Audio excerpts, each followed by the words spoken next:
Buen día República, y al decir buen día República, estoy implicando un orden jurídico, estoy implicando leyes, estoy implicando normas de conducta que el Estado te impone.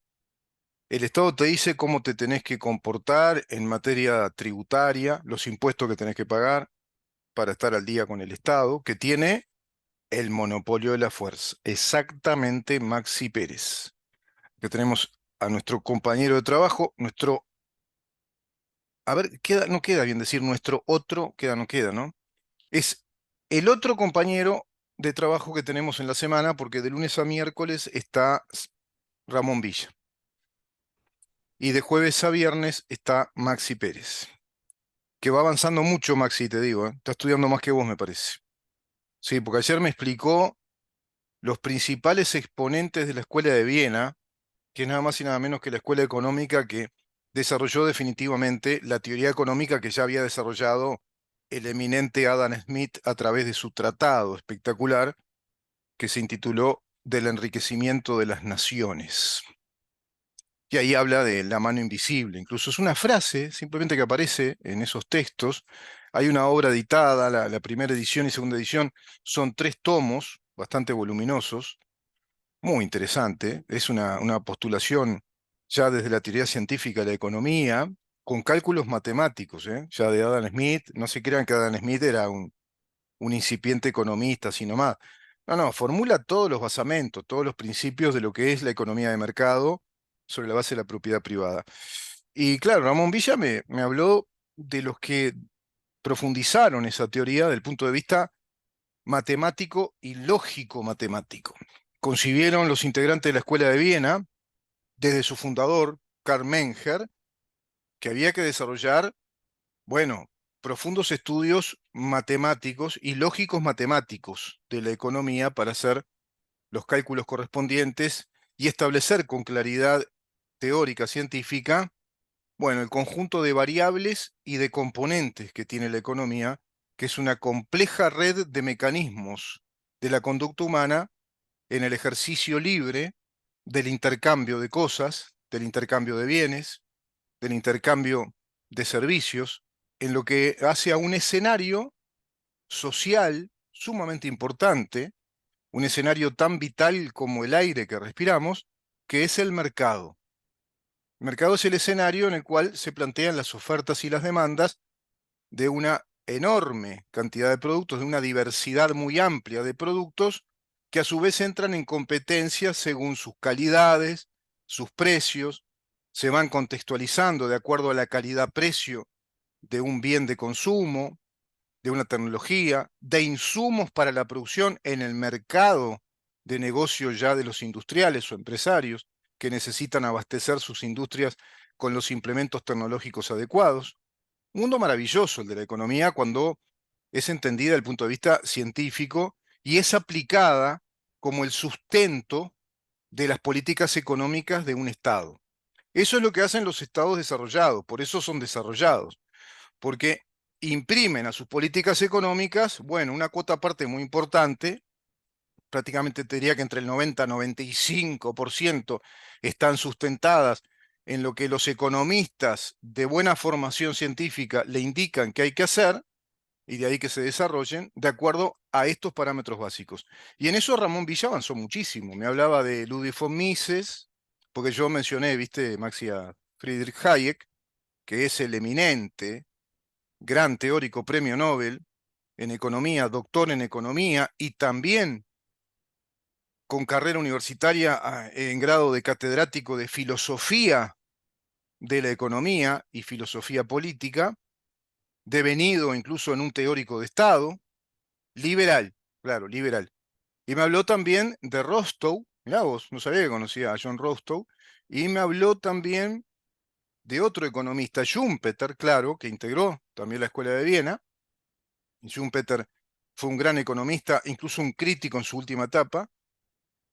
Y ahora recordé a su fundador, ¿no? El fundador de la Escuela de Viena, que fue el que tiró abajo, echó por tierra, desde el punto de vista de la formulación matemática de la economía, con el concepto de utilidad marginal, incluso, echa por tierra la pésima teoría marxista, la teoría de Carlos Marx, que de teoría no tiene nada, no logra tener estatura de teoría, simplemente fue una especie de opinología, o si vos querés, una mínima doxa, una opinión de un pseudo académico que siquiera logró un título mayor, sino que logró un título base, de licenciado o diplomado en filosofía. No logró estudiar, desarrollar carrera universitaria, no sé si no quiso, era muy alcohólico, muy bohemio, sustentado por grandes capitalistas. Su tía tenía mucho dinero, su tío, dueño de la Philips, el papá de su amigo, ¿no? De su amanuense, de su Sancho Panza, que era Federico Engels, también era dueño de textiles muy importantes en Londres, era un capitalista de empresas textiles, y ambos se dieron a formular una teoría de un supuesto socialismo científico. Y a raíz de esos dos tarambanas, que hablaron de la plusvalía como si fuera un concepto o una variable de la economía, y plantearon que la plusvalía se daba respecto a al valor agregado que le da la mano de obra de la clase obrera al producto final, cuando es todo lo contrario.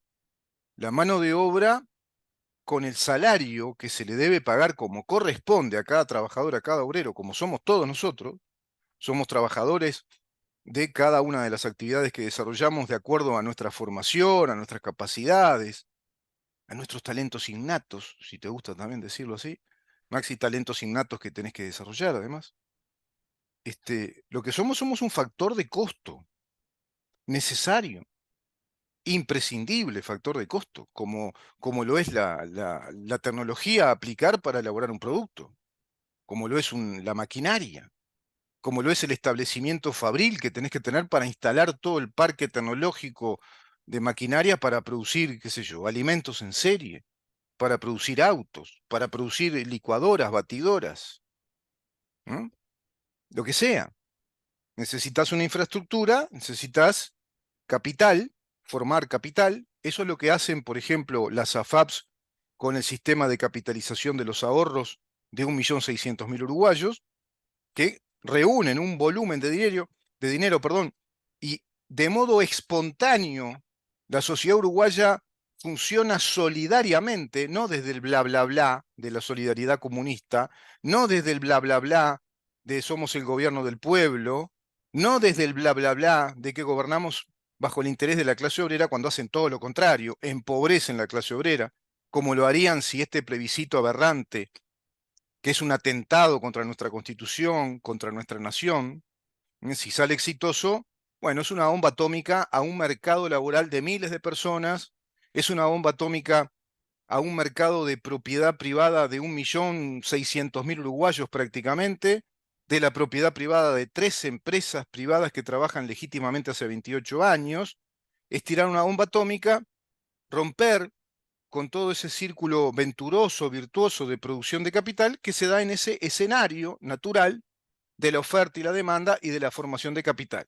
Tenés que poner establecimientos fabriles, industriales, comprar el predio donde vas a instalar la fábrica, tenés que instalar la fábrica, comprar la maquinaria, todo, ¿no? Hasta el aire acondicionado, todo lo que hoy se requiere incluso, e incluso todo lo que requieren de modo muy impositivo de acuerdo a los consejos de salario, que le dicen hasta cómo tiene que pintar las paredes de la fábrica y en qué lugar estar y las disposiciones de los lugares de trabajo, el régimen salarial, etcétera. Bueno, todo eso lo quieren tirar abajo los comunistas porque no les interesa nada de esto, de lo que es científico, de lo que es toda la ciencia de la economía aplicada como un insumo necesario para las políticas económicas de un Estado que debe basarse también en la ciencia de Estado, es decir, en la teoría de Estado, que es una teoría jurídico-política que sustenta la organización compleja de una empresa que no es para producir bienes o riquezas, sino que es para producir la organización armoniosa, pacífica de la sociedad que le permita producir riquezas en paz. No no, eso no, Maxi, no. El cambio en paz de Sanguinetti fue otra cosa, no tiene nada que ver. El cambio en paz de Sanguinetti tiene que ver con que él quiso gobernar en paz, pacificando a la sociedad uruguaya con la ley de amnistía por un lado y la ley de caducidad por otro, dos leyes especiales, no como el especial de jamón y queso. 2 leyes especiales quiere decir que son 2 leyes que se circunscriben a esa situación ante esas personas y no establecen un régimen general, universal, que se impone para todos por igual, sino que son leyes que tratan especialmente situaciones muy particulares, excepcionales, como las que se dan en una guerra civil, como pasó en Uruguay, como las que se dan en un proceso de atentados armados profesionales contra el Estado, como se dio en Uruguay.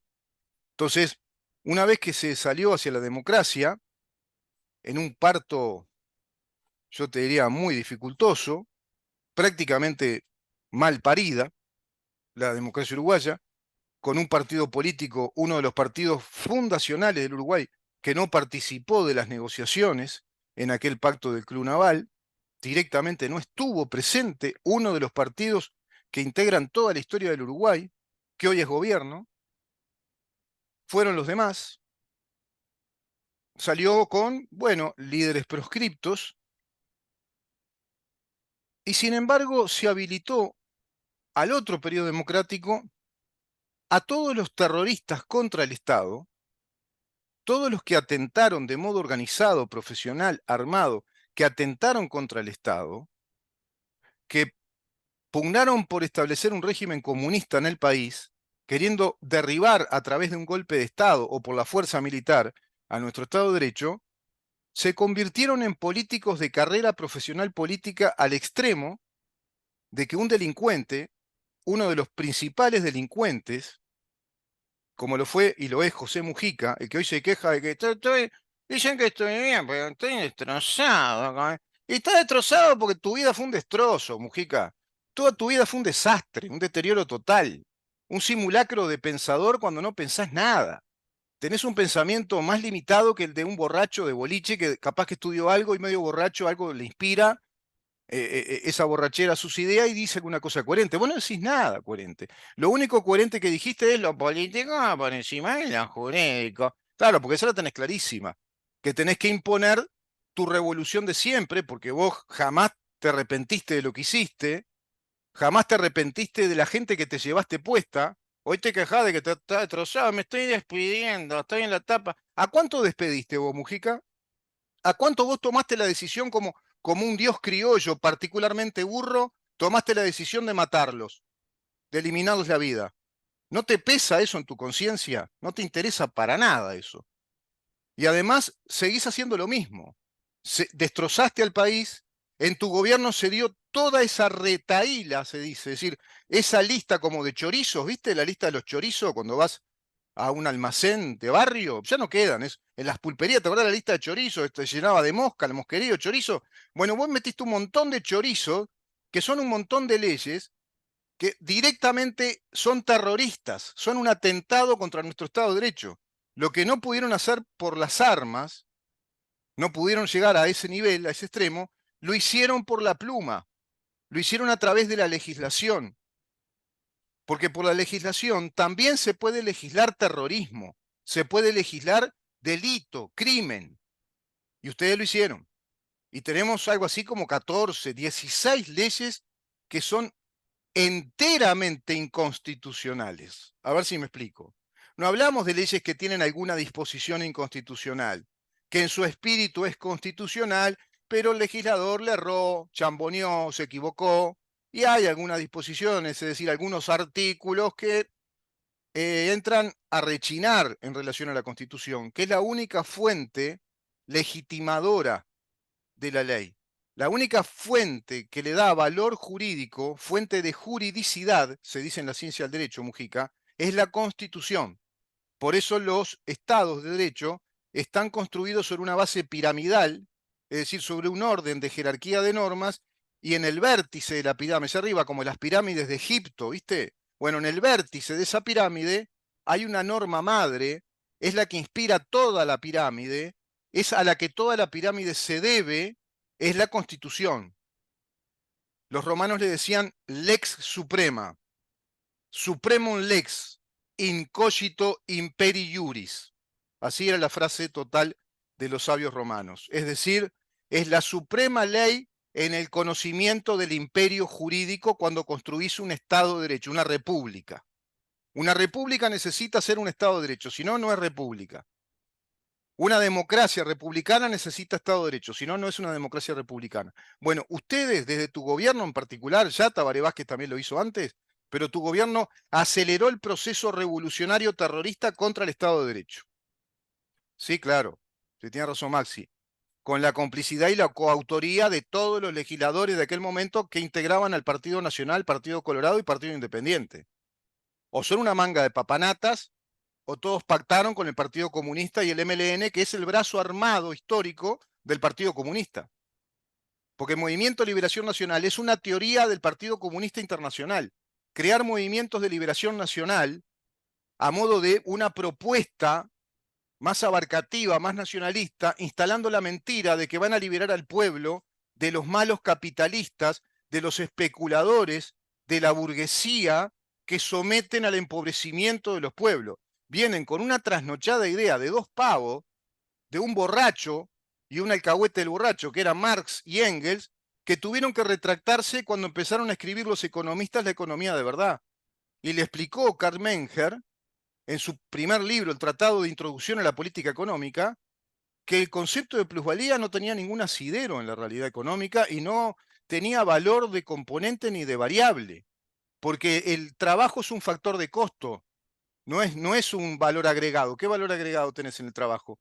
Si yo tengo que poner una empresa y tengo que bancar a 50 empleados, tengo el costo de 50 salarios que pagar. Y tengo que calcular sobre ese costo, además, cuando vienen los ajustes salariales que ustedes exigen y extorsionan a través del sindicato comunista, el sindicato único, qué sé yo, de los alimentos, de la construcción, de la industria automovilística, el sindicato de los bancos, que además los bancos lo que hacen es reunir dinero para hacerlo circular en el mercado, no producen riqueza. Producen riqueza los que hacen tractores, ¿viste? Hacen licuadoras, heladeras, ropa, zapatos, los que hacen casas, ¿viste? Mujica, a los que vos les robabas.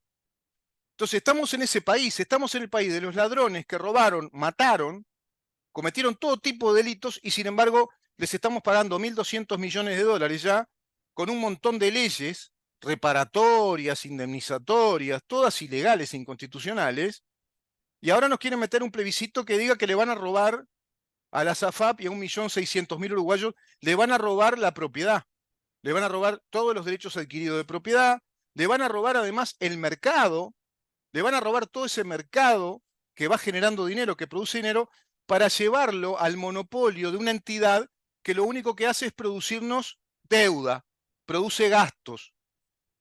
Es la hija boba del país, el BPS. Ay, no le da la plata. Ay, tenemos que hacer una reforma jubilatoria porque el BPS se desfinancia, porque la tasa de reemplazo no va a dar. Y bueno, y entonces, ¿por qué ustedes hacen un plebiscito que haga el monopolio de la hija boba que gasta plata y que te dice, no me va a dar para que me financien porque hay cada vez más viejos en el país y menos jóvenes? Y los jóvenes que hay fueron muy mal educados por ustedes que no pueden trabajar, porque terminaron todo, no terminaron primer año de liceo, entonces no se pueden integrar al mercado de trabajo. ¿Saben dónde se integran? A las brigadas de los dealers de la droga se integran. Se integran, ¿sabes a qué? A los ejércitos de los narcos organizados que los financian a ustedes. Y financian a todos los partidos de izquierda porque eso está montado del Foro de San Pablo con el cartel de los soles de Diosdado Cabello. Y el cartel que se fundó también en Bolivia en relación con Evo Morales. La mega producción de cocaína que hace el cartel de los soles con las FARC, Hezbollah, el opio y el cartel de Bolivia, más todos los cárteles que están en la vuelta, como por ejemplo Comando Vermelo en Brasil, todos son financiadores de ustedes, Mujica. Son todos terroristas. Como aquel tema, ¿se acuerdan del argentino? Son todos narcos, son todos narcos. Todos son narcos. Y acá todavía tenemos bobetas que dicen hay que sacar a los militares a la calle, hay que hacer una orden de allanamiento nocturno. ¿A dónde? ¿A los santuarios narco de un Estado fallido con fiscales camaradas que después hacen los giles y después quedan regalados con esos narcos? Y además, si un militar llega a tocar a alguien por defensa propia, termina en manos de un fiscal arbitrario por la ley arbitraria, inconstitucional, atentatoria contra nuestro Estado, que fue la del Código del Procedimiento Penal Nuevo, que le da todos los poderes a los fiscales camaradas concentrados en el Poder Ejecutivo, Y quedan regalados los milicos, ¿viste? Además, los narcos tienen aparato de inteligencia, tienen una red de inteligencia mucho más poderosa, integrada al Partido Comunista, que la red de inteligencia que pueda tener la inteligencia militar y policial de nuestro país, gobernada por papanatas, además que no saben nada. Se murió Larrañaga y pusieron cualquier cosa. Entramos a inventar. Entonces se fue de madre, como dicen los españoles, todo esto. Pero ustedes sí están muy bien organizados. Y tienen el descaro de decirnos, pusimos esta ley que dice que Uruguay fue terrorista, que fue un Estado terrorista, y vamos a poner una ley que, ojo, con aquellos que entren a opinar que acá no hubo terrorismo de Estado, porque vamos a sancionar un delito que diga que el negacionismo del terrorismo de Estado es delito con pena de prisión.